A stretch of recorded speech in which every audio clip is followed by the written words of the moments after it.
Genre: realistic fiction. Remembering Hurricane Katrina.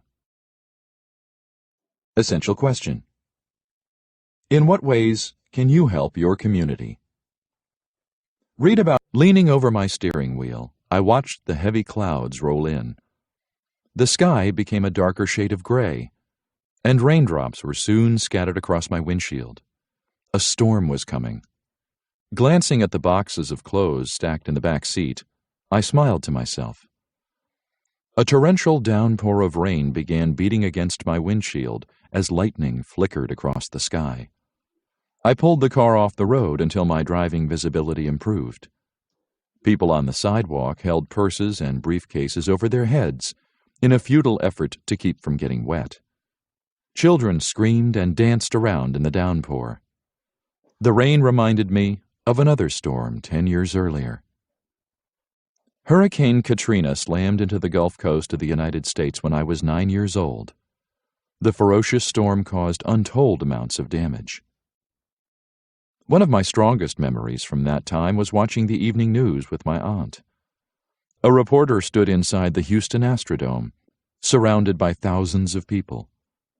They all shared the same weary expression. Many wore torn and dirty clothes, and some had no shoes on their feet. They slowly shuffled along, their faces full of sadness. "Are they here because of the hurricane?" I asked softly. Aunt Lucia nodded. "See, Hector, these people are from New Orleans, Louisiana. Just a few days ago, Hurricane Katrina destroyed their homes and possessions, and they lost everything they owned. So now they are temporary residents of the Astrodome. It's a place for them to stay until it's safe to go home." I knew a lot about Katrina.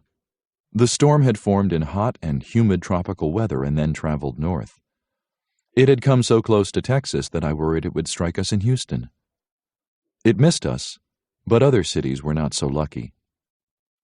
The TV news reporter looked around. People tried to speak to her, but she was being selective about whom she wanted to interview. I noticed a little boy sitting behind her on a cot hugging an old teddy bear. Watching him, I knew I had to do something. The next day, my friends joined me at our volunteer club, the Houston Helpers, and together we devised a plan.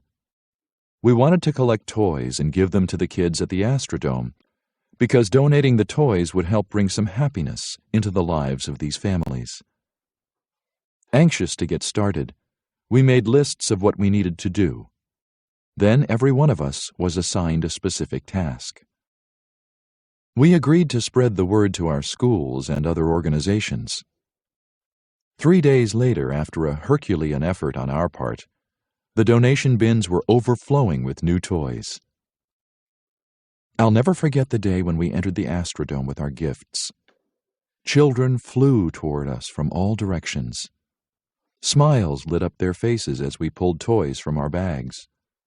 Grateful parents thanked us for our generosity and complimented our group leaders on how thoughtful and mature we all were. Bzzz. My cell phone jolted me back to the present, and I noticed that the storm had passed. "Hector?" "See, yes, hi, Jeannie. Do you have the donations? A few more families have arrived, more victims of yesterday's tornado." "Yes, I have the clothing donations. The storm delayed me, but I'll be there soon." I gingerly eased my car into the suddenly busy traffic. It felt good to know that I was making a difference again.